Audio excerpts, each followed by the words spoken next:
You ready for a lame ass, boring, bland hunting conversation? I don't know. I don't know if I'm in the mood to talk.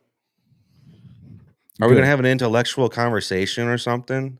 Not at all. We're not? Why Nope. why can't we have an intellectual conversation? Like, let's talk about some studies. Let's No, bring thank some you. I'm ready to talk hunting. It's deer 30. oh, fuck yeah, that's what's gonna happen on this show. Welcome to the Whitetail Advantage Podcast with your host, Brett Bovin. Thank you for tuning in and enjoy the show.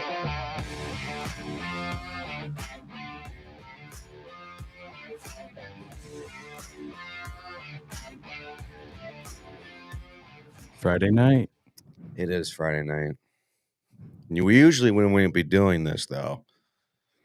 That's all right. You know, We don't have to get up for work tomorrow, so no, we actually can stay long. Usually we like to go like 10 o'clock, right? up to. Yeah. I'm But getting old. I'm old. Look at me. I'm downstairs in my basement.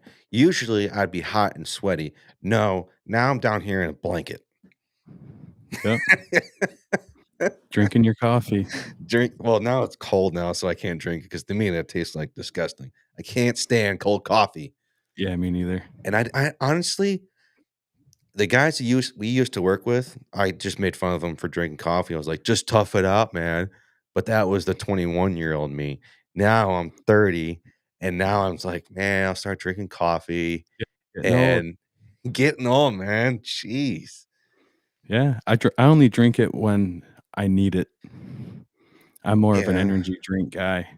Probably a lot worse for me, but I like the way they taste. You know, if you need a kidney when you hit 35, come talk to me. I'll see what I can do. Okay. No, I'm not a huge energy drink guy. I didn't like start drinking coffee till like Thanksgiving of last year. But that's just me. Did Never you a have a bad good time. day? Yeah, not too bad. Yeah. Yep. Thinned out some squirrels this week. A good week of trapping. Yeah. Got eight squirrels off the street. 8 less to interfere with our hunting. No shit. I hate those hmm bastards. I'm sorry. You know what I really want to see though out in the field is those flying squirrels. I've never seen one and I've always wanted to see one. I I didn't even know we had them in Michigan until I started my job. But yeah, We we've have got them flying here. squirrels in Michigan? Yep. I didn't know that either till just now. Yeah, I've never seen them really before, except when we trap them. Really? But yeah, they're pretty cool. They got big eyes. They kinda glide. Yeah, Oh, they man. can get in your house. They can be a problem. Wow. That's pretty cool, though, that you went Mhm. after some flying squirrels. But yeah, man, I'm ready to, talk to Luke. I'm ready to see what the hunting's like down in Alabama. Oh, first, though, did you hear about the CNN news, though? That's, like, made national news. It was on Oh, News that Channel 3. that human trafficking case in, Yeah. Van Buren County? Yep. Yep. Dude got caught with the girl that's missing out of, Washington State. I can't remember her name. She was, like, 14 years old, and he, like, kidnapped her from there. I don't know the stories, but basically he took her, brought her back all the way out here into our county of Van Buren County, and I don't know I don't know everything else after that, but I'd have to read the articles that come out, but yeah. I'm sure there's gonna be a bunch of them. Yeah, I briefly saw something about that today. But Yeah. yeah, it seems like it's becoming more and more common. Yeah, no shit. Well, it's our last show in Alabama, and I think we're going out in a bang. We have a good guest on tonight. Please welcome Luke. What's up, guys? How are y'all? Doing good. How are you? I'm great. Thank y'all for having me on. Yeah, absolutely. Thanks for taking your time to chat with us on a Friday night.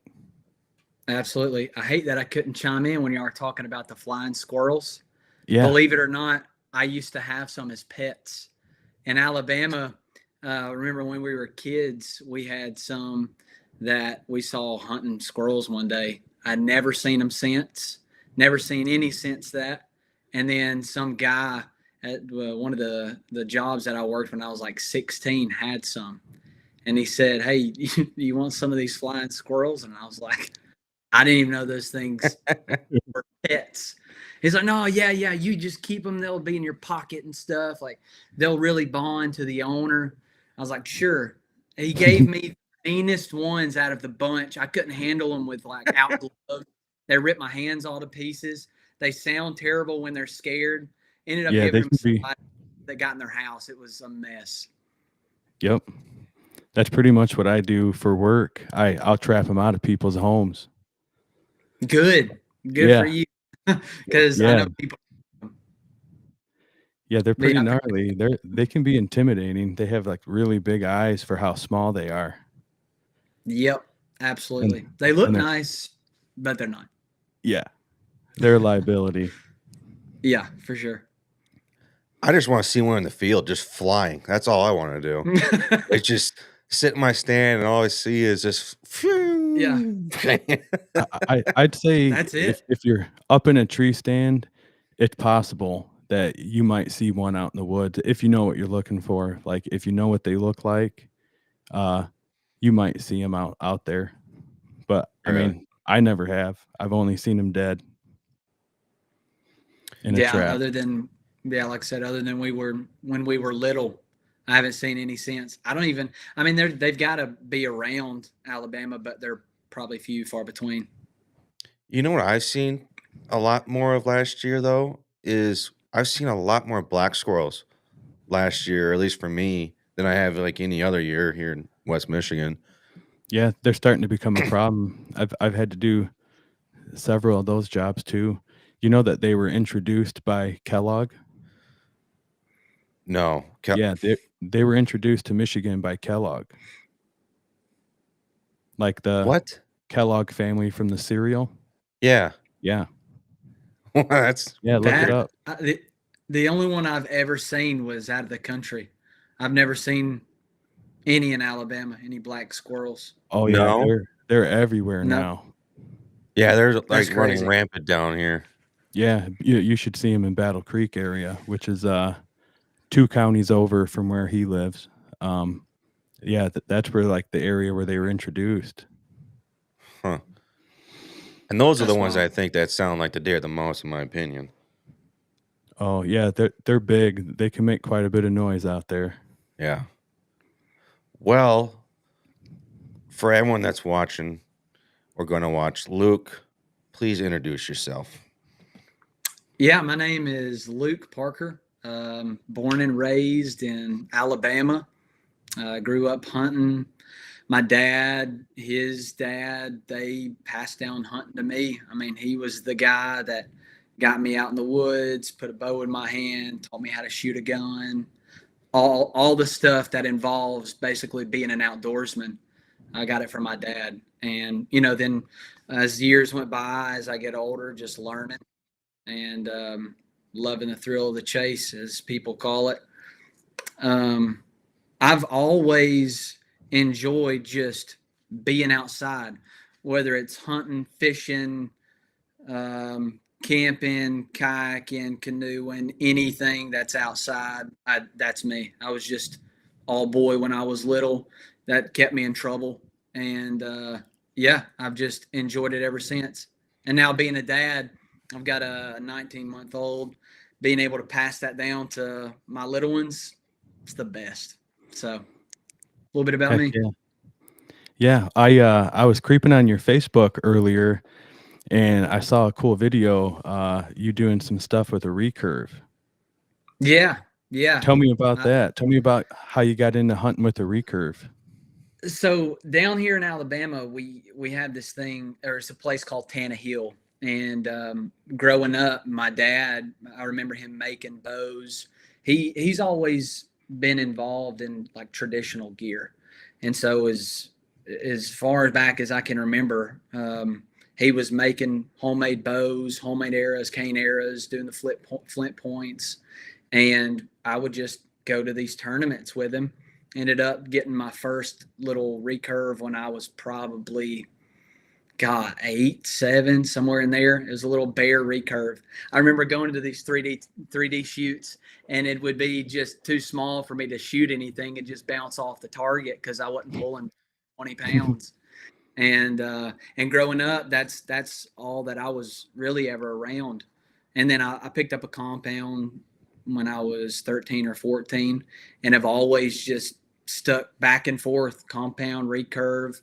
I tried spear hunting for a bit, then that became illegal here in Alabama, which is a whole nother story. But yeah, it was because of my dad, and I love traditional gear. I love the challenge of it. And this year was, this past deer season was awesome. Last year, and there have been a few years where, I was like, maybe I'd like to kill some more with my compound than I would my recurve. But this past year, I was like, I need to shoot some stuff with it. And so that's what I've loved and started up with when I was little. That's the first thing I basically put in my hands. Do you find that harvesting a deer with your recurve is more rewarding than with the compound? Yes and no, because it's rewarding to just have an opportunity to see a deer, like enjoy being outside. Yes, because of the challenges that come with it. Obviously, you're not shooting with sights. You're either, it's basically instinctive shooting. Yep. The range isn't going to be as far. The furthest I'm going to shoot with my recurve is going to be, 20 and up. Typical bow shots, though, that's what they are. That's what they have been for me. The 4 deer that I shot this year, I think the furthest one I shot may have been 11, 12, 13, somewhere in that. It was close. So I say yes just because of the challenge. Like once you actually kill something with a recurve, you're like, holy crap, this was hard and I did it. It's crazy. Yeah. Anybody can do it. It just takes practice, a lot of practice, and being okay with missing a lot. That's awesome. Yeah. I see people doing the recurve stuff, and it's very, very impressive. Maybe someday. I need to learn to walk before I can run, though. I'm still getting used to my compound. I feel you. Hey, you can do it, though. I'm telling you, it just takes practice, just like anything else. I tell people, I have people all the time. They're like, man, I really want to try to kill one with a recurve. You just got to do it. You got to force yourself to go, I'm just going to take nothing but the recurve, and just completely get out of your mind when a buck that you've never seen or is now within 40, 50 yards of you that you could kill, you've got your recurve and you've got to go, wow, this sucks. But it's rewarding because of you waiting on that opportunity. You just got to do it. I had a question now, because you were allowed to spear hunt and now you can't. Yep. So Alabama, can you tell us more? I have so many questions now about spear hunting. Because you said that. I could probably answer most, and the reason being is because I actually talked with the state. They held a meeting in Montgomery last year, and so spear hunting was introduced in like the 1980s, somewhere in there. It became illegal, or it became legal. A guy named Gene Morris is a well-known guy who was just an absolute beast of a guy who speared 500 and something animals in Alabama, across the world. And he ended up, I guess, spearing all these animals. People kept quiet for the most part. And then fast forward maybe 7 years ago, somewhere in there, it became illegal. And nobody knew why. Obviously, I say nobody, like there's spear hunters running around everywhere in Alabama. I know that I'm one of the few. But it became illegal, and I had started that trek of, hey, I'm going to try to spear a deer. And then probably 3 or 4 years after that journey of misses and fails and, all sorts, banging my head on the wall going, this will never happen.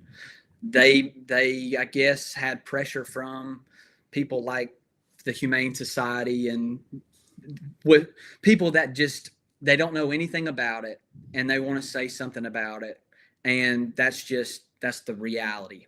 And what happened is, and from what I've gathered with talking with some of the higher upper like representatives of the state in the conservation world, they just had that pressure from these people that would see a video. I don't know if y'all watch or keep up with any sort of the debates along spear hunting, but Josh Bomar, he ended up having all sorts of crap happen to him for spearing a bear or something years ago. I heard something about that. I didn't read much into it, but yeah.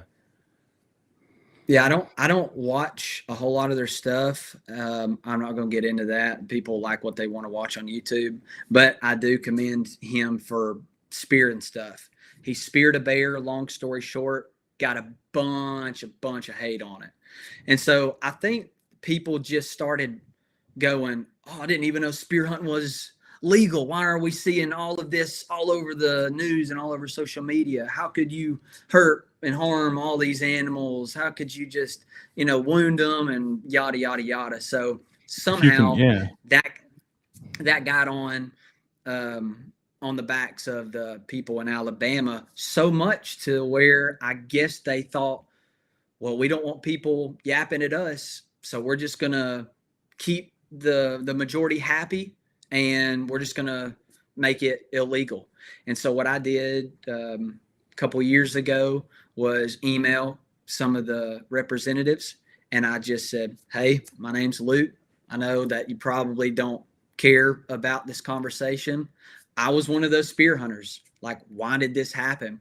And they've been, for the most part, the people that I've talked to have been great. Some of the higher up representatives have actually been really helpful. But I can tell, and from what they've told me without saying it, the pressure is from the organization as a whole, which really sucks, because all of like the conservation it should be, hey, we care about the hunters, we care about wildlife, we care about the outdoors. Why are we trying to be okay and in right standing with organizations that don't know anything about what we're doing or anything about conservation at all? And that's basically what I told them. It was a meeting that I was able to go to in Montgomery last year, and I presented that to them. And it's just sad that nobody wants to even dip their toes in that conversation because of the flack that they'll get from other people. Sorry, I was long-winded in that, but no, I'm passionate. Sucks because that was years of my life that I didn't even attempt to pick up another weapon. And I know people doing it across. There's only a few states. Like, there's a lady that I've talked to in Nebraska. Her name's Angie. She is phenomenal. She spears. She speared whitetail. She speared African game. And then obviously Tim Wells. He's a well-known guy in the hunting industry. Yeah. There's only a few states that allow it, and the ones that do, I tried calling them saying, hey, how are y'all able to do this? And all of the however many states aren't doing it. Why are y'all saying this is what we're doing and the other states don't want to touch it? And they were like, we don't really care what other people are saying. We're just going to do what we want to do. Yeah, so it's definitely a contradiction, because if you can shoot these animals with a gun, why not be able to use a weapon that's going to make you work harder for it, and you have a much lower chance of harvesting the animal? Yeah, like, and here's my thing. Yeah, with because I get people when they don't understand a topic, they automatically go to what they've seen or heard or used to. But the reality is, it's not a bunch of people running around in loincloths just chunking spears at stuff. It takes a lot of time to actually make that happen. It's even harder to do that with a spear than it is any other weapon, because of the range and what you're limited. Motion. Absolutely. And so what I told the state when I went down there to meet with them, because some of them were asking questions and they just have the wrong idea about it, is me as a hunter, I've got to be responsible no matter what weapon I pick up. I want to be practiced and I want to feel confident with it, that when I go out and try to harvest an animal, that I have done everything that I know to do to prepare for that moment that I'm gonna harvest that animal. Does that mean I can control every single outcome? Absolutely not. You can't control the outcome when you're shooting something with a gun or something with a bow. That's a part of hunting people don't understand. And so what I told them is, like, if I've got a paper plate that I'm confident in hitting 20 yards with my recurve, and then a paper plate that I can hit at 200 yards with my gun, I'm going to take the amount of time that I need to practice and make sure that I'm hitting the same kill size with my spear at 5 yards, or dropping from the same, you know what I mean? The same prep, no matter what the weapon, it should all still be there.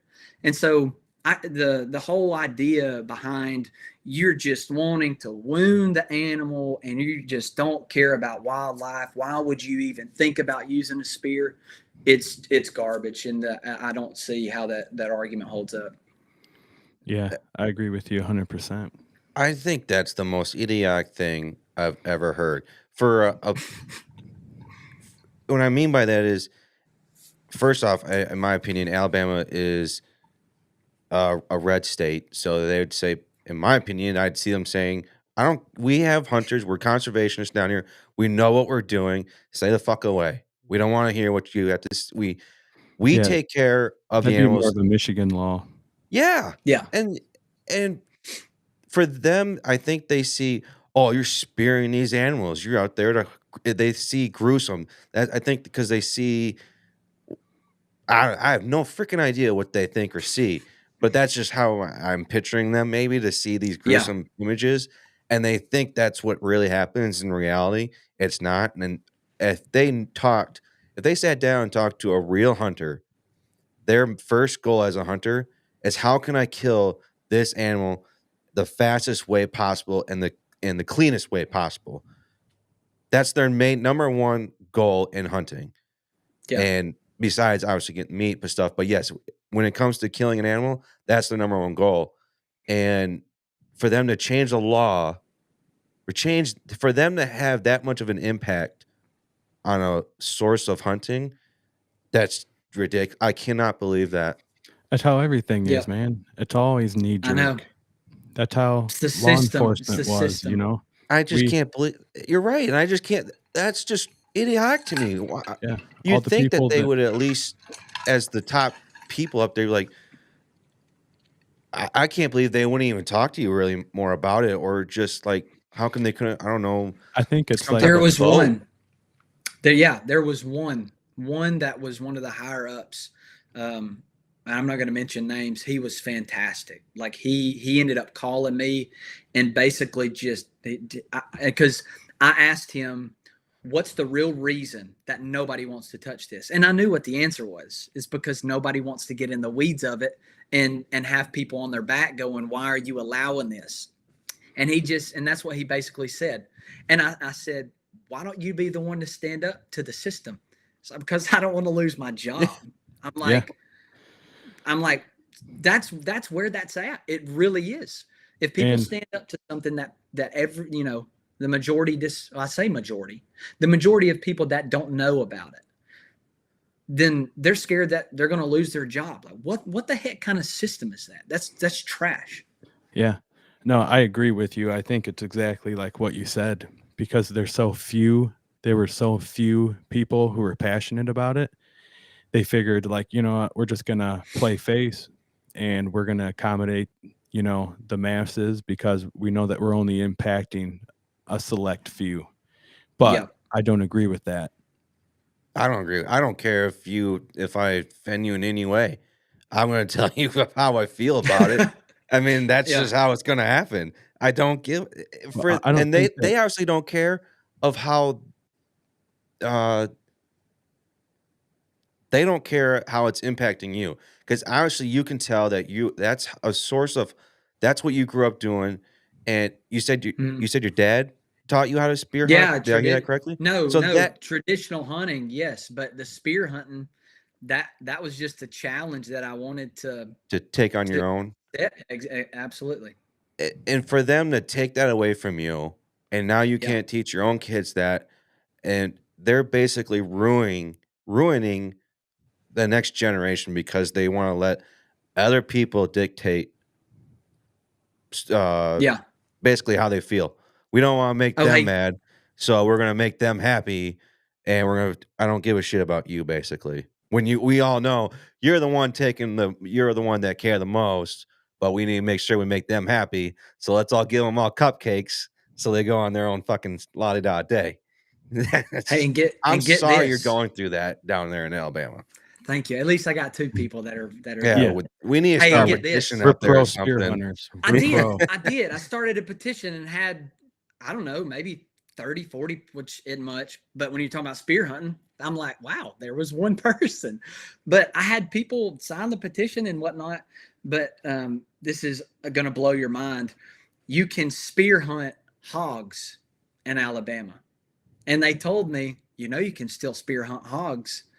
And I was like, I don't want to What? spear. I want to spear hunt. I've seen those videos. I'm like, again, it's a part of the system. I could talk on Do you and do on that though? and Do on. you enjoy to still shoot some hogs or spear some? So where I'm at, they're few and far between. You can, and people will tell you this, if you can get connected with somebody that's on them on public land around where I'm at, maybe possible. But where I'm at, they're further south. So I really wouldn't even have a chance. Can I could go pull up a map of Alabama? Let me see if I can make this work. Oh yeah, I mean, Let me see if I can get this to work here. Oh no, never mind. I don't see it. I'm not giving away specifics for all the ones that are trying to see where I'm hunting. Oh no, we're not doing No, that. we just We're want not- stuff No, like I just mess with you. just like region area. Yeah, so I'm North Alabama. So you're up in this area. You're Hold up in I see the map. Yeah, so I'm North Alabama. I'm above the Black Belt. So really anybody that you talk to in Alabama, they're going to tell you a lot of these hogs and a lot of those problems that farmers and stuff have with hogs are going to be further south. But again, if you can find them on public, then it's possible. You could make it happen. I just That'd be a haven't. fun trip. Yeah, it'd be fun. I've not done it though. Yeah, definitely. I don't really agree with any hunting policies or laws. I don't really think anybody but hunters should have a say. I think any voting with hunting, it should be by those who actually are out there doing it. People who are anti-hunters should not have a say in laws regarding hunting in that state. Absolutely. Yeah, and that was a reality check for me and it was kind of a gut punch to know that in conservation in my state that I live, they're a part of the system that you don't want to be a part of. They're a part of the people that are scared, afraid, worried on, well, if we do, or if we make this wrong move, then we're going to get, reprimanded, or we're going to get whatever, lose the job, like that guy said. And that was a kind of a gut punch for me, because out of all of the things that should be worried about outside of what that is, conservation, like really, like that's tainted. Tainted. You know what I mean? It doesn't make sense to me. But again, we're in 2024, and why am I not surprised? Yeah. Oh, at least it's probably not as bad down in Alabama as it is up here. Oh, I can imagine, man. Yeah, and we both have law enforcement backgrounds. I got out of it. He's still kind of under the umbrella, but everyone's got to get a fucking trophy or some type of cupcake whatever. It's Oh, yeah. ridiculous, man. It- I'm Hey, sorry and I for will- swearing on that. That's just how I feel it. Everyone's got to get something, and it's earn Yeah. it. Like when Yeah. I was, And I- I'll I- say, go I- ahead. Sorry. Go ahead. No, you go ahead. Go ahead. No, I keep cutting you off. It's rude. No. Go ahead. I was just gonna say, like when I was growing up, you got participation trophies, and I didn't know anything about this. I just saw we were getting trophies at a young age, and then when I got up to like 7th and 8th grade, I started noticing this, and I was like, I don't want these fucking participation trophies and stuff. The short bus trophy. Like I don't want these, so I put them all in a box. And I put them in like some old room of mine in my parents' house. And I said, I didn't earn those. But nowadays, everyone wants those to make themselves feel like they're worthy of something. So I don't know. That's just. Yeah. Yeah. And I have a Oh, no. lot of friends that are game wardens. They're in conservation. That are really, really good guys, and I appreciate all those guys that do that.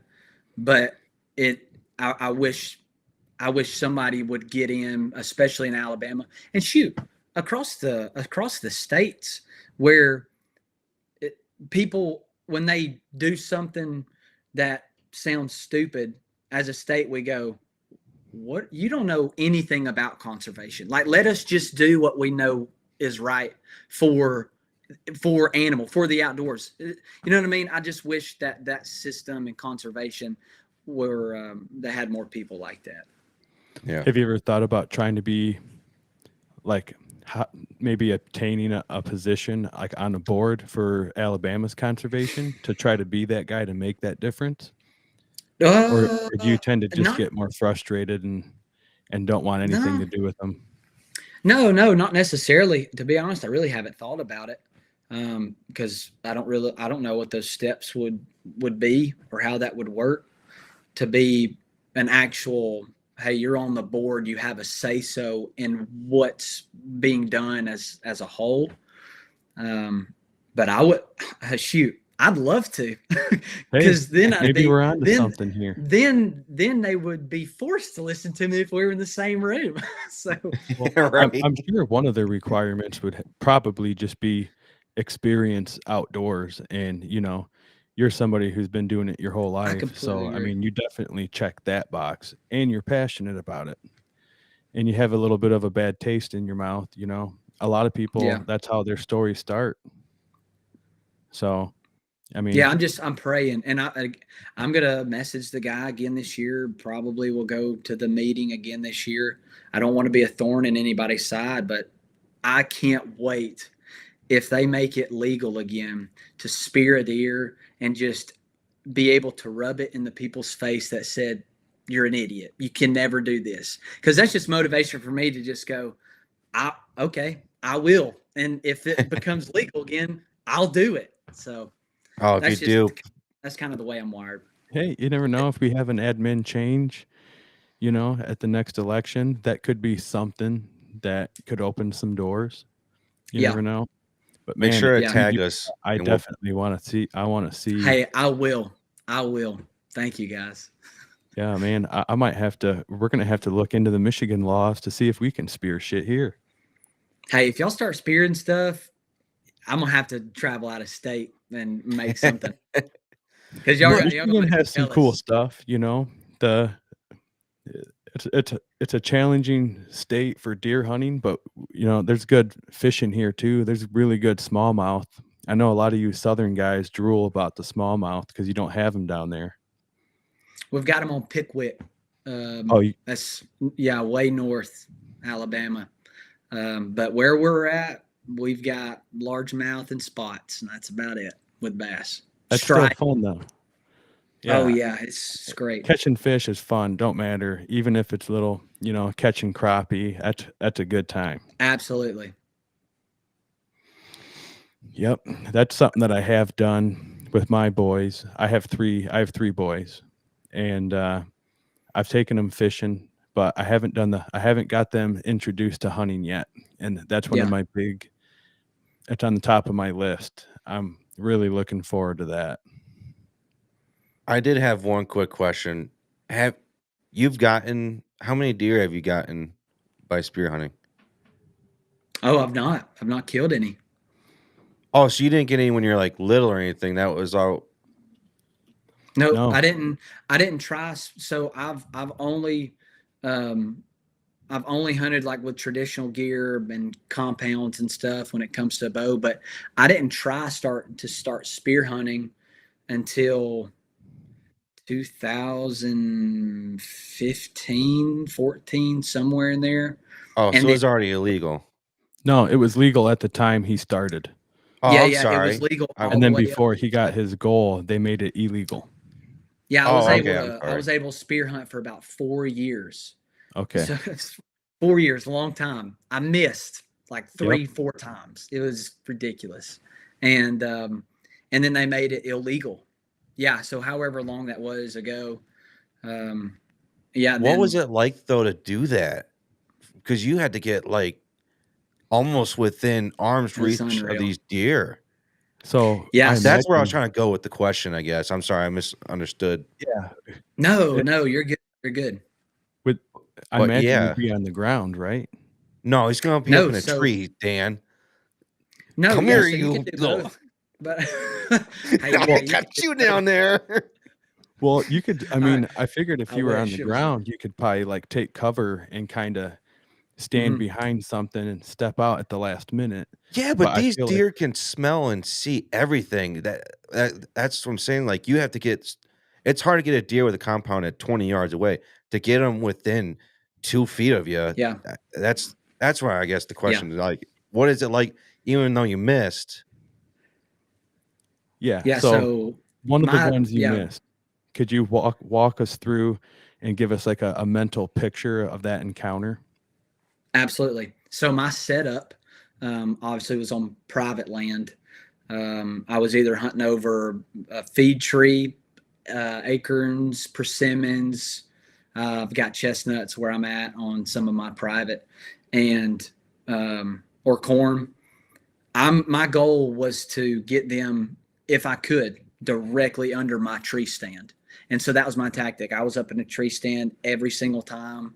And if I could do what? Nothing. Oh yeah, if I could, I wanted to just drop my spear. That if I could have done that, that's ideal.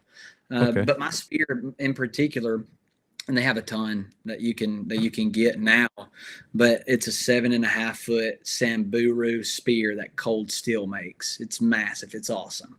And so my goal was to get these deer as close as possible. And then if I had to, because I'm obviously practicing from an elevated stand, throwing at a hay bale, throwing at a target. If I have to, I could chunk the spear 5-10 yards, and I felt confident with it. But one in particular was two little bucks that came in, and it was picture perfect. Was that me? What the heck just happened? Happy birthday, Luke. How did those balloons Happy come up? birthday, Luke. Whoever did that, that's pretty cool. I have no idea what happened there. It's somebody that loves spear hunting. I appreciate the support. Yes. It's a sign throwing from the above. balloons. I don't. Yeah. Yeah. I'm like, thank you, God, thank you. So these two smaller bucks, they ended up. I was in this real funky tree full of limbs because I needed the cover to be good, and I had just like a little window that was either kind of directly under me and at the most 5-10 yards, and they came in picture perfect, and one of them got broadside, and I just barely threw the spear, and it went directly over his back, and they didn't know what had happened, and the spear's just stuck in the ground, just like swinging back and forth, and I'm up in the stand thinking, I wish I had another spear because I only had Yeah. one, and they didn't know, what had happened, so they just kind of eased off. But yeah, those chances, God, they didn't happen often. I mean, it's like, how often do you have a deer just walk right under your stand? Not that often, So, but another time was a smaller doe. I was pretty high up in this pine tree. Same deal. They just kind of were following a trail. And this one was like directly under my stand, and the deer isn't that wide, and so the Yep. target that big, and so I just basically dropped the spear and it hit just to the right of like where her spine would have been. It like touched her body as it hit the ground. And yeah, it's heartbreaking because you spend so many hours prepping and making sure that you've done all that you can, and then it's basically like, well, I hope a deer gets this close, and those chances don't happen that often. Yeah, it makes sense why you're so salty about that law, because essentially you invested 4 years chasing a goal, and then they had Yeah. to say and when you had to stop, not you. That's Yeah. bullcrap. So yeah, get this. There was one, I actually was hunting on the ground a few times, and going back to when you pick up a weapon that isn't a rifle, you see as many bucks, 50 yards and further Mhm. that you would never have seen if you had a gun. I remember sitting this scrape, and I had a ghillie suit on and everything, and I was as invisible as I could have been. And I was sitting this scrape that was on this trail, it was an old logging road, and I was just on my knees, just frozen like the whole morning. About 10 o'clock rolled around, and I hear something. I'm not moving. I hear something. What are these? What is happening? Is this somebody doing this to my thing? Whoever it is, that's pretty Not- cool, man. They like your not me. story. Okay, Yeah, sweet, hell of a awesome. story, Hey, Luke. yeah. I've never been on this, so this is great. So I'm sitting, not seeing anything because my eyes are basically just like glued forward because I don't want to move. I hear something coming from my left, and so I just dart my eyes over to the left, and it's a 9-point that I've had on camera that's walking like 5 yards from me. Okay, I'm not joking. This thing gets, and I didn't have time to react. I've got my spear just like right here beside me, waiting for him to just come right in front, and I'm like, I'm about to spear a buck, like a good buck in Alabama, on the ground at like 5 yards. As soon as he gets in front of me and I'm about to just pray and hope that it Yep. hits him before I throw, he wins me as soon as he gets in front of me and just absolutely just digs down, heads back the way he came, and then stops at like 50 yards broadside, just blowing and blowing, stomping. And I was just watching, and I could do nothing. It was crazy. That was probably one, probably above the misses, just simply because I think if that would have happened, that would have been unreal. So that was really, really cool. It was a great opportunity. Yeah, That would have been yeah. a story of a Just being lifetime. able to do that and sit, and like that's a hell of a story that I'm sure you'll never forget. No, yeah, that's cool talking about it too, because I hadn't really thought about that in a little bit. Yeah, man, that's nuts. Yeah, like I said, I'm new to hunting, so I've only done 2 seasons here in Michigan, and this past weekend, my boss took me down to his lease in Southern Ohio, and he needed help bringing back his RV, and he said that if I helped him, that I could hunt. So Saturday You're night, like, yes. my first sit, I had a big ass 10-point come right into the corn pile. And that same thought, like, are you freaking kidding me? Like, it's about to happen. But it didn't happen, obviously. He heard my bow when I was drawing back. Like, I just started to draw back, and he kind of backed up, and he didn't come back into my shooting range because I only had about 5 minutes of light left. And it didn't happen, but just to be able to see the difference in the deer from, where I hunt to down there, and having them, 20 yards away, that was a hell of an experience that I'll never forget. I can't wait till That's I go awesome. back. Yeah, that's cool. So I don't even know what to ask now because we just got so much into spear hunting. No, I'm kind of like, that's a hell of a topic, man. yeah, That's no kidding. awesome. I did not see this. So I going have down one the- more spear hunting question for you. Just one. No, it's not allowed, Dan. We've talked enough about spear hunting. I'm sure he's tired of it. No, I'm just kidding. Never. What what animals have you harvested with your spear, if any? None. An armadillo. Yeah, believe it or not, I hit an armadillo up in the stand. It stuck it to the ground. And I'm like, I can't hit a deer, but I can hit a friggin' armadillo just running around in the leaves. Nothing. That's cool.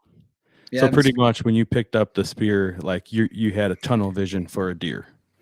Oh yeah, that. Okay. Yes, that's what I've been focused on. So yeah, that's probably why.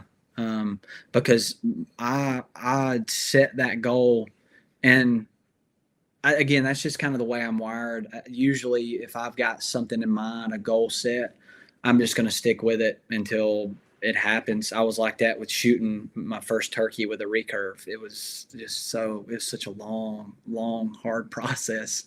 And yeah, that's probably why I've never really even entertained the idea of hunting anything else with a spear, because I was just so glued to making it happen, get a whitetail. Yeah, I've never turkey hunted. I've been thinking about it because I see those fucking birds all the time when I'm hunting deer. They're everywhere. Well, when you go hunting for them, you won't see them. You'll see deer everywhere. Yep. And then when you're hunting turkeys, you'll see deer. It's crazy. That makes sense. I've always So, had good luck with turkey, though. I've never really hunted them, but when I'm out there deer hunting and I see like 10 of them walk by, I generally that day or the day after, it's when I'm like, all right, it's going to be the day. I don't know what it is, but that's just how it's happened for me. So it seems I like they turkey. travel together. Yeah, they're annoying, but they're cool to see. Yeah. So they give me good looks in a way. Yeah, I love turkey hunting. Yeah. So, question that I had for you, Luke, was of all the animals that you have harvested, now that you've included that you've shot some turkeys too, which one, if one, has the most meaning for you, like the most sentimental value? Well, all of the firsts. I mean, the first any type of animal to me is just so special. You'll never forget it. Um, one of the recent ones last year was the turkey that I killed with my recurve, or the year before. Maybe it's last year. Within the past 2 years, just simply because that was and probably the first deer that I killed with my recurve, because of all of the stuff that happened up to that, the misses and the practicing and the wounding. I ended up shooting a turkey and ended up not being able to find it and stuff like that. The turkey and the deer, other than like the first with my recurve, were probably the highlights. I'll go with the turkey simply because it took me probably 3 years, 2 years for sure. I think 3 to actually shoot a turkey with my recurve. And it was a long beard. It was the way it happened. I've got that on my channel, the video. It was unreal how it happened. But I had missed 11 or 12 times. So that's 11 different turkeys, 11 different opportunities, and ended up having a long beard come in the field when I was sitting in the blind last year, the year before, and it came in like 15 yards. It was picture perfect. He ended up flying over the ridge, and I heard him crash. He was probably 150 yards, 200 yards from where I'd actually shot it.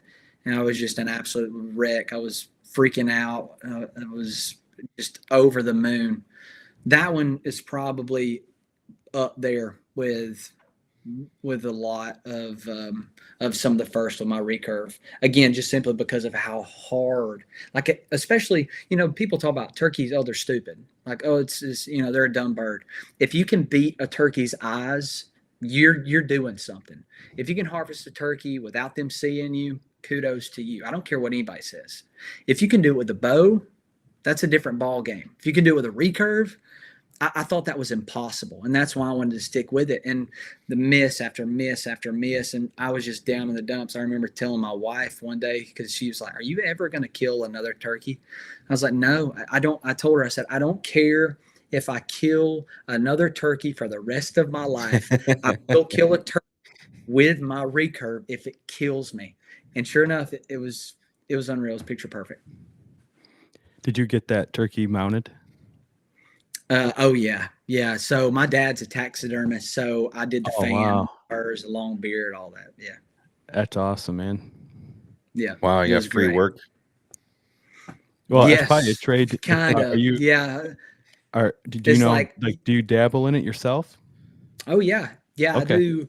I do all the skull mounts for my dad, and he is slammed here in Alabama. He's one of the very few in this whole area that does it all. There are a few around that do just strictly whitetail, but he does. I mean, if you killed it, he can mount it. I mean, he's done skunks with a sprayer rigged up on the back end of it to put in a processor for him to spray people when they come in. He's That's That's done pretty awesome. cool. Yeah, he's done snakes with a little thing in the tail to rattle the tail to scare people. He had an albino groundhog brought in the other day that somebody wanted to do a full body mount on to where he can put in his living room to hold his TV remote. So it's like people. He said when people call, he says, "I don't do spouses and I don't do pets. That's it." So Anything else? That's anything else is crazy. basically free game. Yeah. I had a So customer the other day tell me that they saw an albino woodchuck, and I was like, I never knew, but me now neither. that's the second time I've heard it. So I mean, if your dad saw a dead one, we know for sure it's legit now. It's crazy. Yeah, I What never heard of it. What's the hardest thing the taxidermy? To mount? I Yeah, I so heard fish were. you're right on it. Yeah, so a lot of people now just do replicas though. So if you catch a fish, a replica is just as simple as you getting the measurements of the fish and you calling that into the taxidermist and he order you the exact replica of that fish and he paint it. Back before a lot of people did replicas, the fish were pretty hard to do. Birds and stuff are pretty difficult. Yeah, Once you that'd be can my guess. Yeah, once you can get into them though, then obviously it gets a bit easier and you get better. But man, there's some guys that really focus on like one specific thing. I know a few guys that just focus on ducks, birds, geese. That's all they do. I know some guys that just do turkeys. There's a guy in Tennessee and he is unreal at doing turkeys.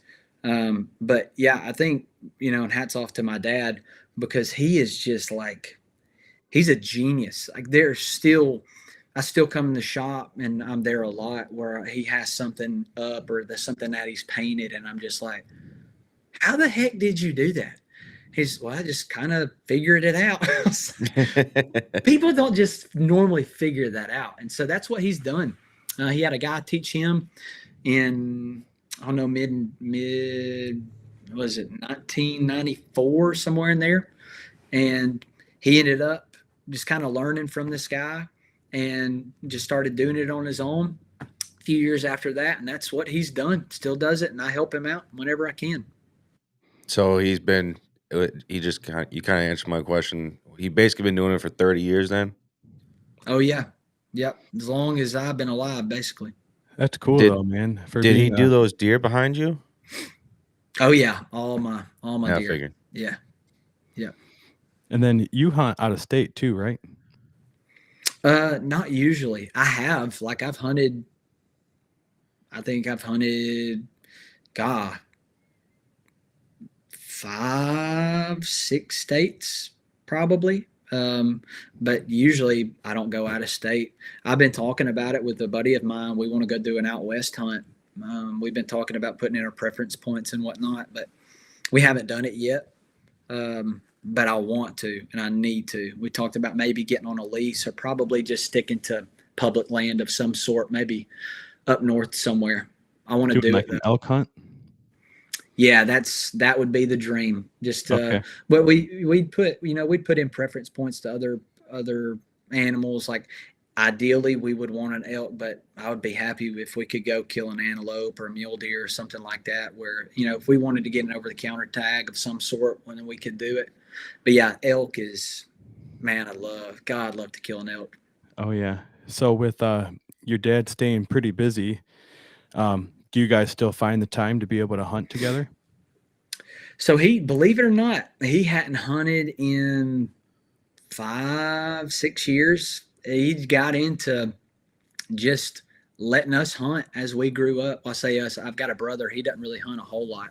I've always been the one and my dad, he still tells me, he's like, dude, you hunt too much. And my wife tells me the same thing. I'm like, what are you talking about? What? That's a thing. Yeah, I know. I'm thinking, what? I'm always home. Like, I cleaned the house last year or something. Yeah. So At some point. I cleaned the house for 9 months out of the year. Yeah, thank you. Yeah. Brownie points. Come on, I've stacked those puppies up like preference points. There we go. And so, believe it or not, he just, as we got older, and I think it's just because he loved watching me and watching me do what I love to do. He got real, and he's camping right now out on public land, out in the forest. He got into kayaking and camping and really, really like wood crafting stuff. If there's anybody that could tell you, this is how you need to pack, this is the gear you need to take, this is how you need to camp, kayak, all sorts of, I want to go take a trip and do this, he's the guy. I mean, that's what he enjoys doing now. So yeah, which is crazy to me. He'll hunt ever so often if, like a predator or something shows up where he's thinking, I want to go kill something. But other than that, he's like, hey, Luke, give me some deer meat. That's awesome. That seems to be kind of a pattern, though, that I have noticed with some of the old timers that, once they hit that level and they've accomplished so much, it seems like they enjoy more living through other people in the hunting world, that they just kind of like being the mentor and being along for the ride. But it seems like their drive to kill kind of starts to turn off a little bit. Yeah. Yeah. And he's still, like I said, he's just involved in so many things that involve the outdoors. He teaches archery, and obviously it's like shocker, right? He, and where his shop is, the way his shop is set up, it's connected with the Parks and Rec here and where we're at. And so a lot of the kids in the schools shooting these tournaments come to him. And what's cool is Alabama is, man, it produces some of the best school shooters in the states, and a lot of those kids are his kids that he's teaching. So he's involved in stuff that's outdoorsy, but yeah, hunting and stuff, he just, like, I think that's kind of what happened. He just enjoys watching other people do it. That's awesome. Do you have like your own private land that you have access to hunting whitetail deer? You can get on some compound talking or something, but yeah, do you have access to private land, and are you more public land type of hunter? Yeah, so both, but I hunt private way more. So we've got some family land that's really, really special to me, and that's where I've killed all 3 of my bucks this year. It's on my mom's side, and so that has stayed in the family. I was actually over there this week. That stayed in the family since my grandpa was a kid. That's where he grew up. So that's been in the family, but I've been the only one that's really managed it, kept it up. Have seen the hard work come to fruition over the years of, these things that I'm incorporating and the things that I've been doing, they're actually working. But now, mention public land though, I've hunted public land, I've killed deer on public land. I haven't pulled the trigger yet, but I am this close to just being consumed with, because I know if I get overboard with that, I'm going to just fall in just head first. to kill a mature, like a legit mature buck on public land. Because I've killed smaller bucks, but I'm talking about taking my scouting and taking that to a whole different level, like big time. So I'm thinking about doing that this year. And I think the reason is because of that challenge. That's kind of been in the back of my mind of like, I'm thinking I want this to be a challenge to myself. Like, can I actually go to public land here in Alabama and do what I'm saying I'm going to do? You know what I mean?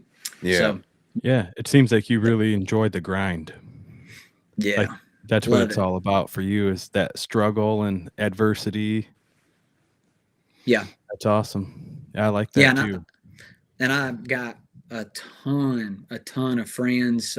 Parker McDonald, he's with the Southern Collective. He's actually my family, my cousin. Daniel Williams with Cedar Ridge Chronicles. Michael Perry with 18 Outdoors. They're all here in Alabama. There's so many people I could name that are studs when it comes to killing deer on public land.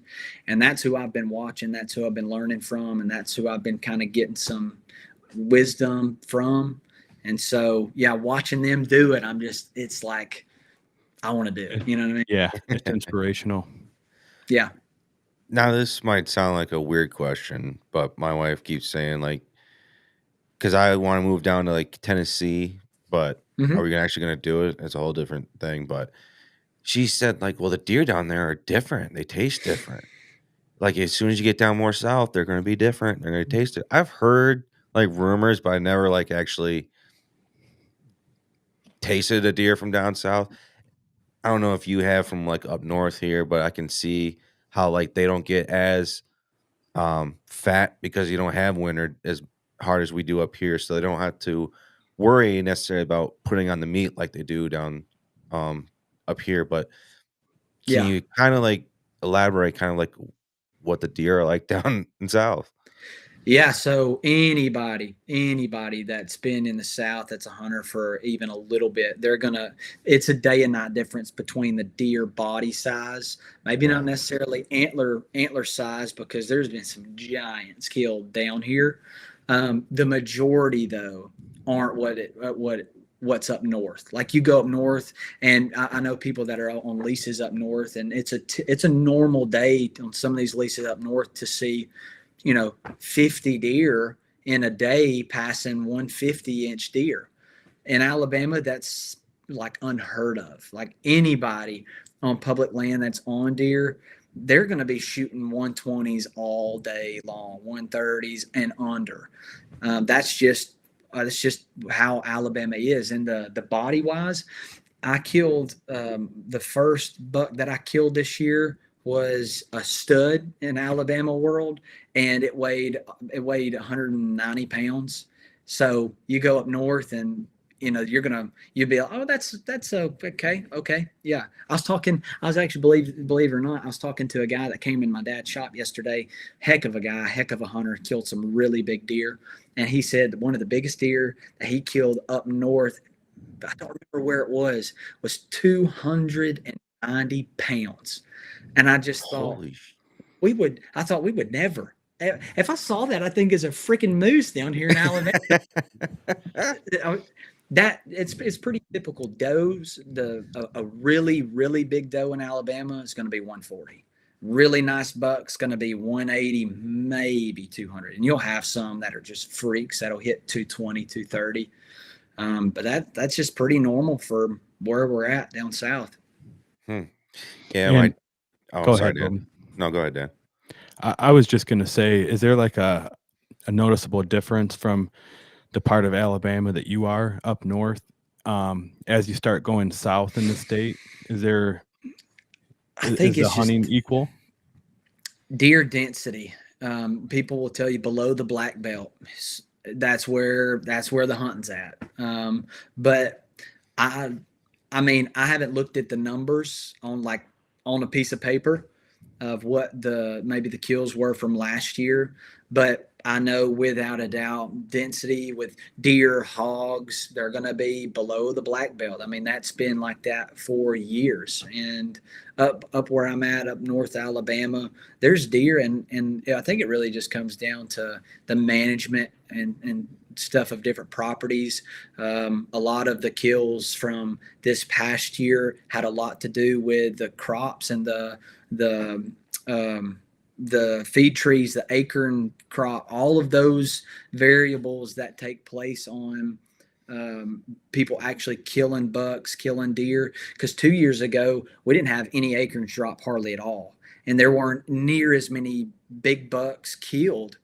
Rut was funky.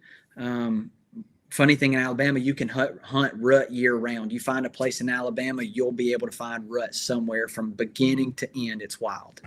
But yeah, I think it really just depends on do we have a good acorn crop? Do we have good management going on?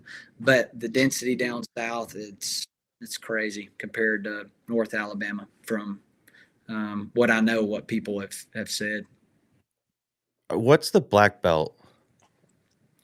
Okay, so best way to explain that is just the soil. So if you look at a map, the way that breaks, and I was actually looking at this the other day, the soil being like a darker, really nutrients filled soil, like black soil. That's why they call it the black belt, because wherever that clip is in the middle of Alabama down south is that kind of soil. Like up here, and I don't know all the details with it, but up here, probably just with like the different soil, the rocky mess that I know that I deal with on my land, but down south below the black belt, it's simply just because of the soil being a darker color and being ground. Huh. Yep. Yeah, we're learning more and more. Yeah. Yeah, like I said, I don't know the details on that a whole lot, but I was actually looking a little bit of that the other day. There's actually it's a book that I was reading. Saxton Pope. That was the book he wrote. It's one of the early guys that lived over here in the States who if you've heard of Pope and Young, like how archery, Saxton Pope was one of those guys, and then his friend, his last name was Young. Those were the guys that kind of introduced the way that the traditional gear was shot by Indians. Long story, I could talk your ear off about it, but that book that I'm reading, he mentioned that. Huh. Yeah, wow. And that was God. He was born in 1850s and wrote that book in early 1900s. So yeah, the black belt, that has been known for however long, years. So everybody from Alabama knows, but if you say black belt, they know. Okay. Yeah, absolutely.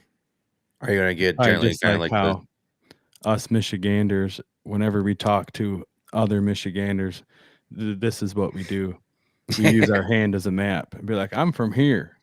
Because the state of Michigan looks like a mitten. Yeah, that's just kind of one of those things Michiganders do. Yeah, that's funny. Do you know who Charlie Barons is? I don't think so. The Manitowoc Minute guy from Wisconsin, or the You Betcha guy.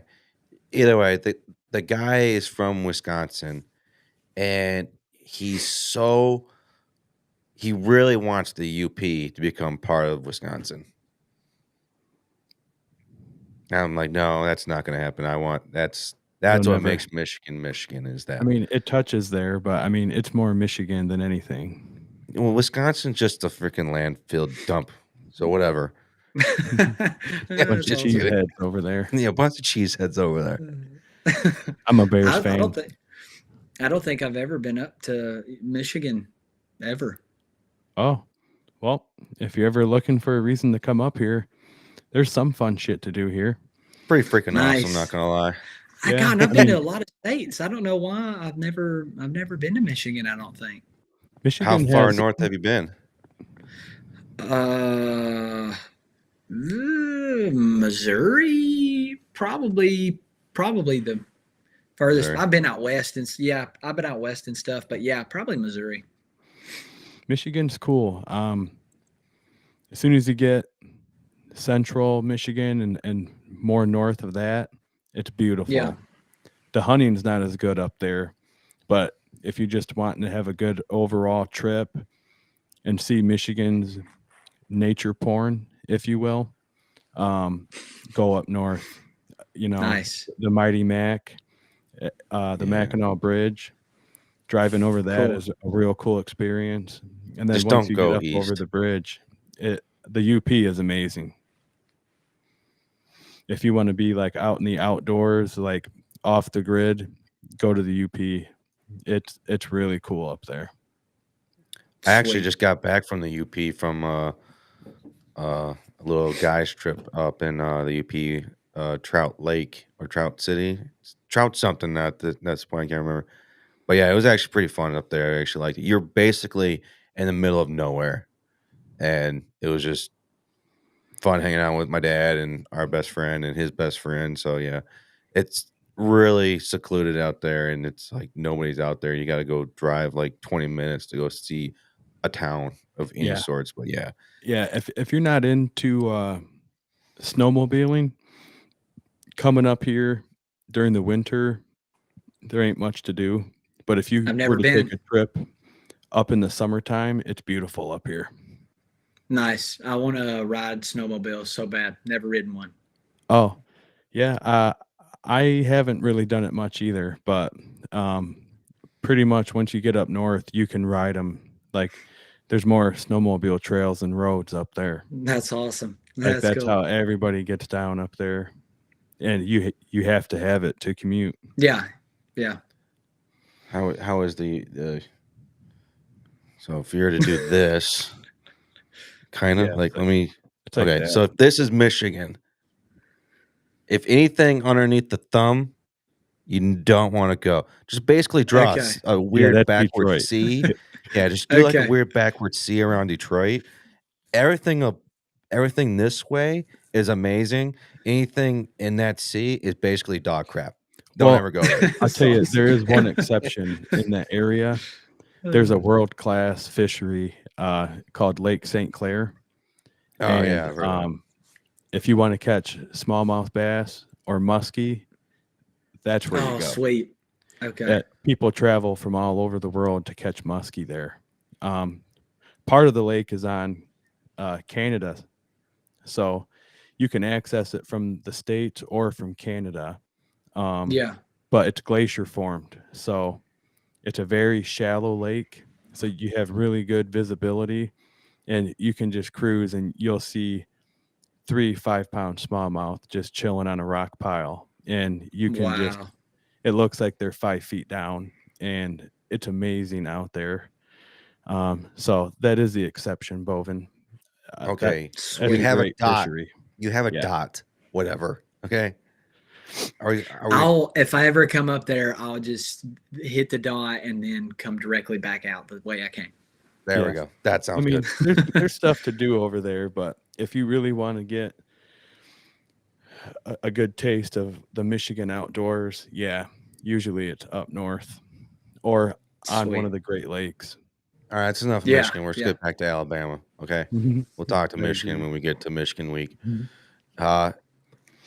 Luke, are you more? I had a question and now I just lost it. Where'd it go? Are you more? And that's where I lost it. Okay, Dan, I lost the question at I more. thought maybe that might trigger No, that memory to come back. thanks for the help. I don't remember. Well, I had a now. question for you. You said that you had a 19-month-old child. Yeah, little girl. Okay, so with these last 2 hunting seasons being the first time you being a dad, was that Mhm. any bit of a learning curve for you? Taking time away from the family to hunt, like did that mess with your head at all, or was there any So- struggle with that? Best we could. We timed it right.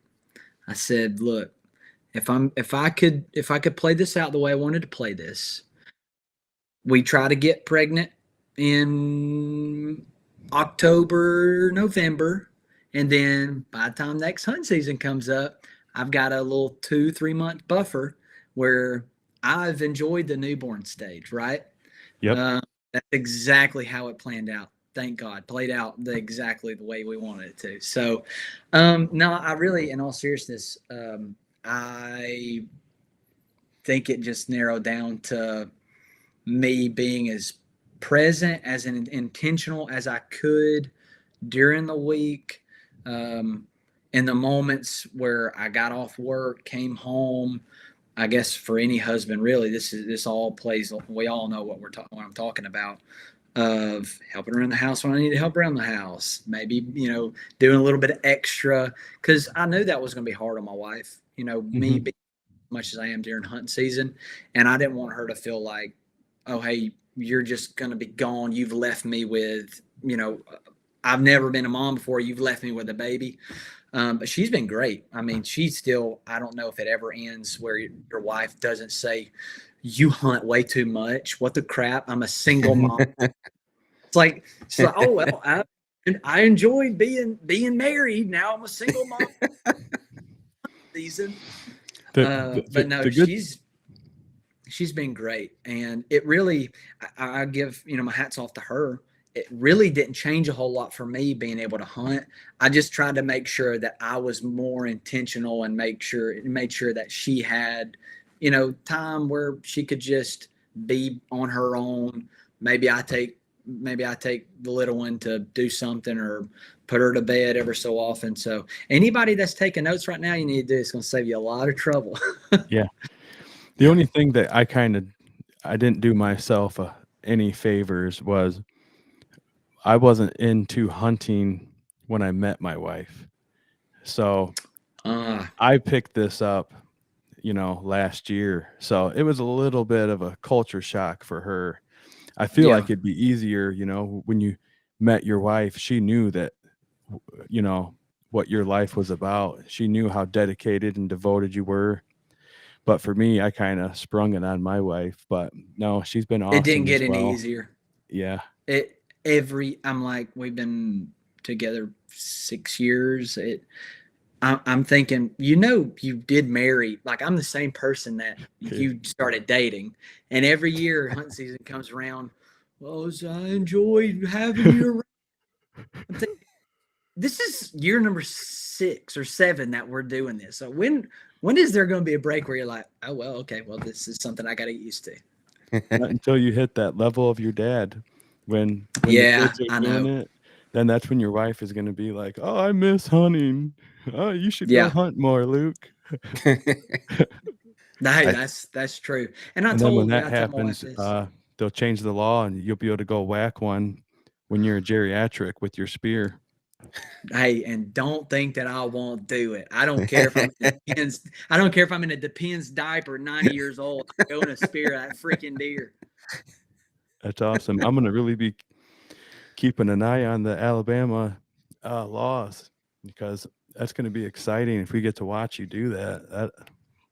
I didn't know. I've seen hog hunts with the spear. Yeah. But I never knew that people were killing deer with a spear. That is amazing. Yeah, well, and I don't know, other than Gene Morris and a few other guys down here, I don't know of a whole lot of people that are spear. I don't know of anybody personally that is spear hunted in Alabama and actually been successful. So it's hard, but yeah, maybe one day. Since I didn't get to share my story, when I met my wife on our first date, I told her, it was like towards the end, I was like, well, this is what you're going to get if you start dating me. I'm a hunter, so you're not going to see me in the fall. And on Saturdays, I love college football, so I sit my butt in that chair and I just watch college football. Watch Oregon lose? No, don't start me with Oregon, Dan. Hey, you go there. The Alabama guy. Hey, he's the spoiled one. Look, Nick Saban's gone, so everybody's in shambles here in Alabama. I could care less because I'm not that big of a sports fan, but my wife and her family, huge sports fans. Are they all Alabama fans? Yes. Well, it's split. Some are Auburn, some are Alabama fans. I just sit back and watch it all play out. Huh. Mm. Hey, I have no part in that. Look, I'll tell them that you don't want to talk to him. I've got no part in that. Is your wife a college football fan, Bovin? Does she have a Oh, team or yeah. does she rep Oregon? No. My wife is a Michigan fan. And They're the worst. they are the worst. And I got yelled at for this because I looked at both my kids. I have a daughter that's going to be 4 in November and a son that's going to be 1 in April. I told them, because I'm also like a Tennessee fan because I'm married into it, but I also grew up as a Notre Dame fan because that was my dad's favorite team. So Oregon's mine, and then it's like a tie for second because I'm married into it, but I grew up with the other one. I told both my kids, if I ever hear the phrase, "Go Blue," I'm going to disown you and you're going to move out to your grandparents' house. That's not going to be said in this house. Or "Go Green." No. But yeah, she's a Michigan fan. And Hell. no, don't. No. And I want Luke to bring your wife on because I just really want to say Alabama does not deserve half of those natties because they weren't deserving of it. I could go on this huge spiel about it. And you do it. Is she an Alabama fan or an Auburn fan? Oh, she's an Alabama fan, so you can rag Alabama all you want to. Okay, yeah, they don't deserve half those natties that they got. They only got that because they had Nick Saban as their coach. Hey, Sadie, can you come here? Yeah, hey, bring her on. Let's have this conversation. Yeah, but yeah, my wife was very fortunate. Yeah, anything that I'll say this. The reason I sit back and I watch it, it's funny, and I think I may be the annoying person. I'm not obnoxious about it whenever I'm at, a ball game with people that they're seriously into it. I'm not the guy that's like, oh, your team sucks. It's funny to me, though, whenever Alabama loses because they're put on this pedestal of like they never lose. So when they got Tennessee, wasn't it Tennessee last year? Yeah. Well, it was like 22, but yeah. Okay, so me and my buddy were sitting up in the stand, and we were both just dying because Tennessee was whooping Alabama, and we were just my family messages are blowing up like, this is trash. What the heck is going on? I'm like, they deserve all of this. So it is refreshing when they lose. It is because they never do. Well, it's because they put them on this high pedestal of like it's the media. I could have a whole conversation about this, and I really don't want to go down this conversation. That's but funny. I agree with you, Luke, in the same because I'm the same way. Like I make fun that my wife is a Michigan fan, but if my kids, whatever school they cheer for, I'm going to cheer for them. I'm not. If it's Michigan, I'm just going to say no. But I do find it funny, like Michigan and Ohio State, and like, for instance, Michigan won. So you see a bunch of Ohio State fans walking by Michigan fans, and then they're all yelling at each other, like, "Oh, fuck you! Your team sucks." This and that. It's like, it's just a freaking football game. Like, I find that stuff hilarious. Like, they get so upset. Like, no matter what game it is, it's just like they get so upset. It's like that's comedy to me. Yeah, one of my favorite things to do on Mondays is YouTube search NFL fan brawls because there's always one every Sunday. There is some drunk dudes going at it, just getting knocked out. Bro, I watch this guy on YouTube. He specifically wears the other team's jersey and then goes to the other side messing with people. You would be amazed at the death threats that this guy gets, men, women, just threatening to kill this guy. Yeah, little kids. Like, go tell him you're going to kill him. It's like some 4-year-old coming up kicking his shin. But it's just, it blows my mind at how serious these things get. It definitely seems like college football is bigger down where you are, though. Oh, it's a little, it can be a bit much. People just kind of get butthurt about stuff, and then they blow up everybody's Facebook, whatever. I know I'm over here just like, hey, I killed a bunch of squirrels today. Yeah. Well, basically the major teams out of Alabama, it's Alabama and Auburn. Yeah. That's Yep. the only No professional team, no. but they probably aim to keep it that way because it's kind of like a tradition. That's what I think when I go down south. Is like we're in college football territory, like Yeah. where it's life. Yeah. Yep. Well,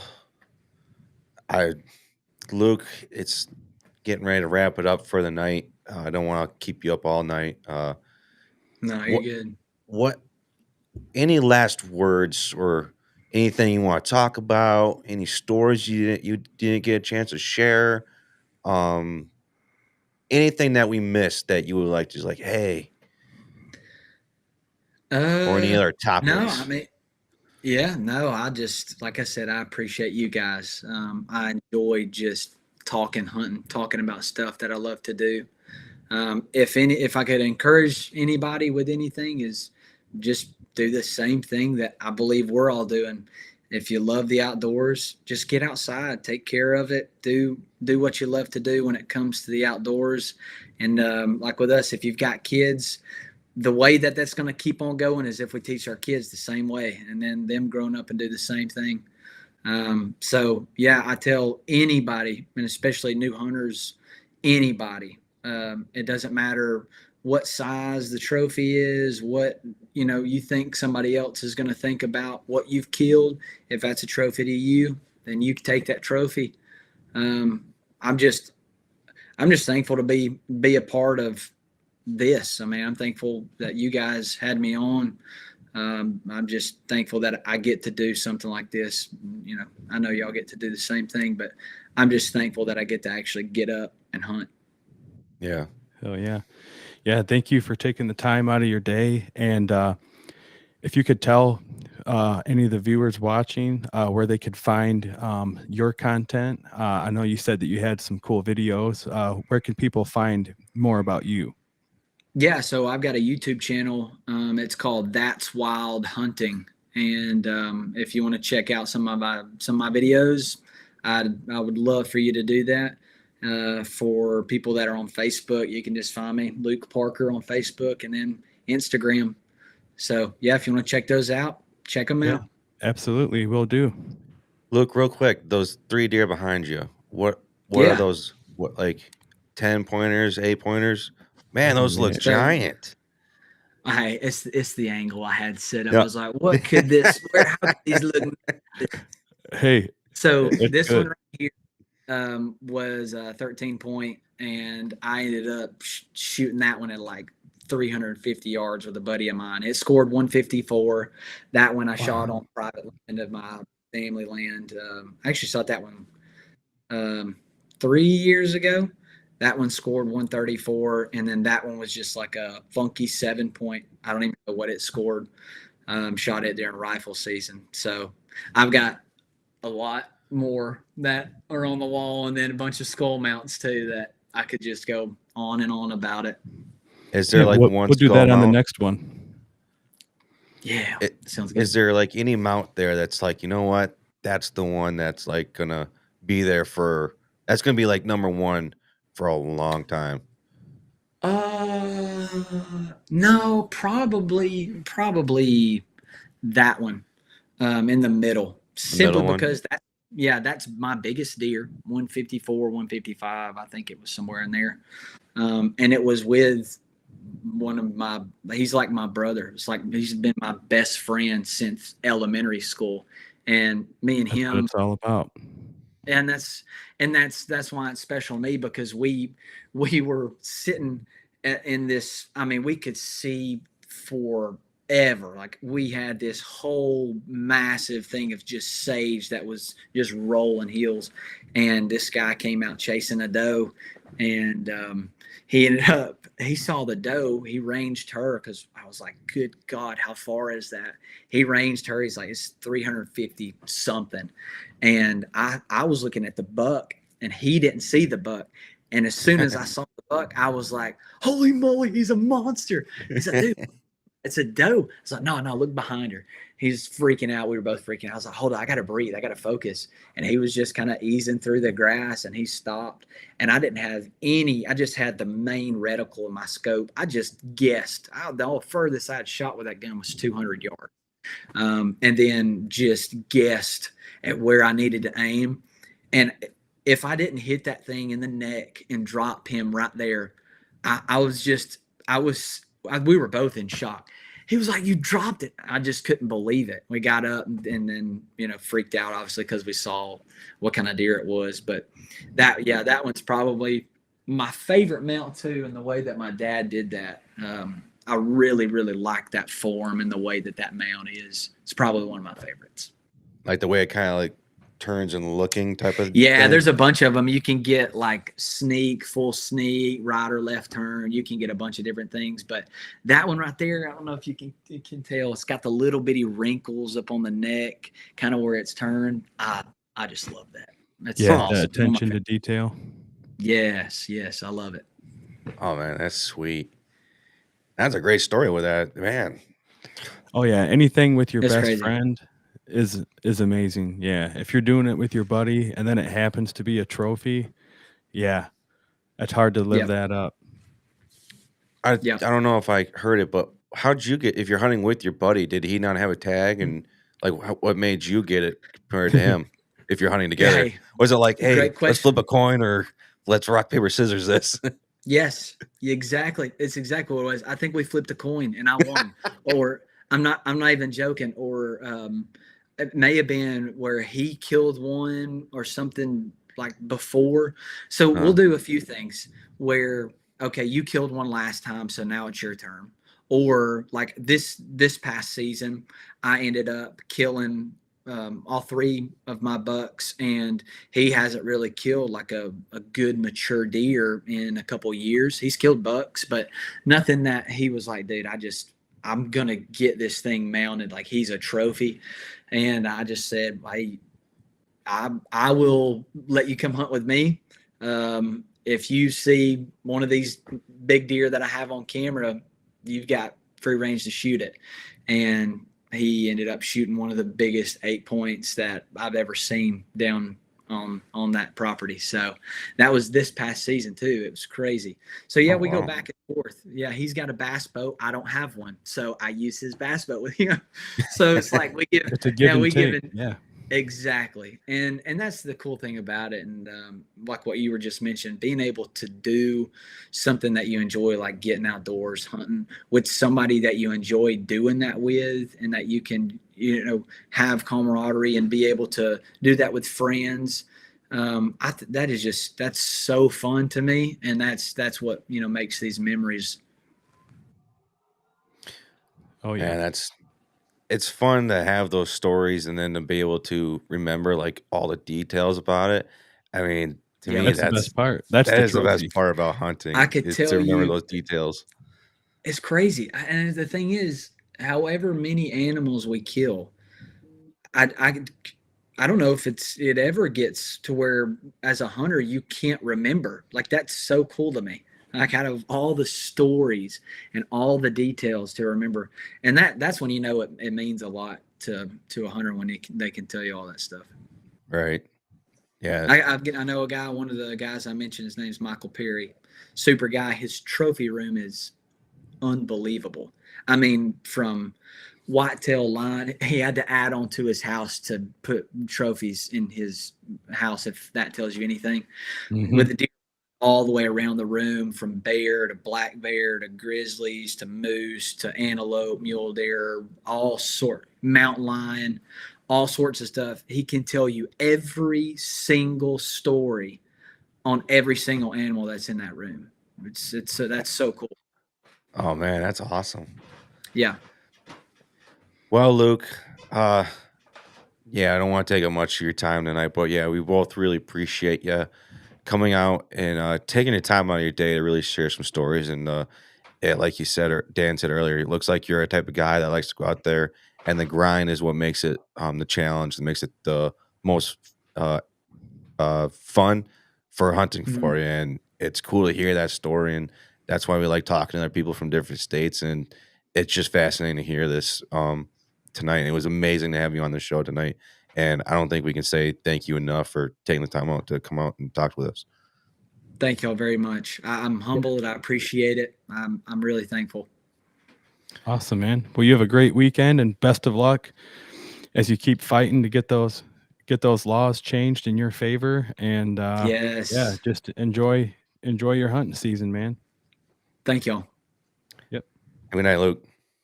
All right. See you. What a great guy, dude. Heck, that was fun, man. I definitely am interested in the spear hunting. That is pretty gnarly.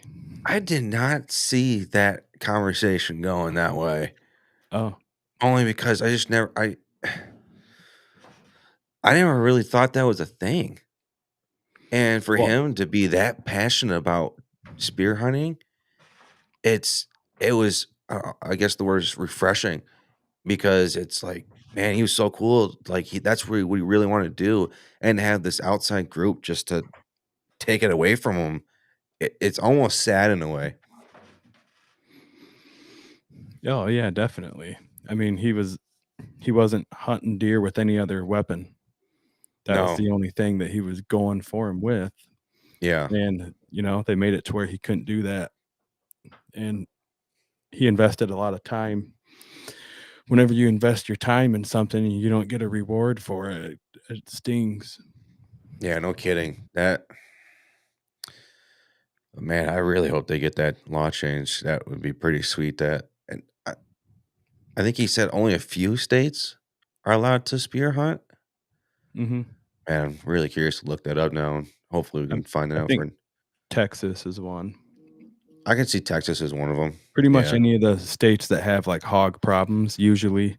Alabama is one that he did say, but only for hogs.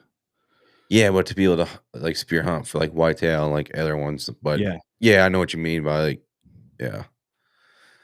Well, how do you want to end the show tonight? You think we're Just hit the button. just hit the button? Yeah. But if I hit the button, that means we're done for the night. Yeah, well, it's Friday night, bub. It is Friday You night. got some deer dreams to have. That is true. We will. When are we going to be back on again? We're going to be back on Sunday, right? Yep. Yeah. Sunday. Yeah. Sunday night. Sunday night, 8:30. Which is deer 30, right? Oh yeah. The only time. Okay, I guess you'll make me hit the button. I guess we'll just take it out for the night, I guess. Alrighty. Thank you for tuning in to another episode of the Whitetail Advantage podcast. We hope you enjoyed the show, and we will see you next time.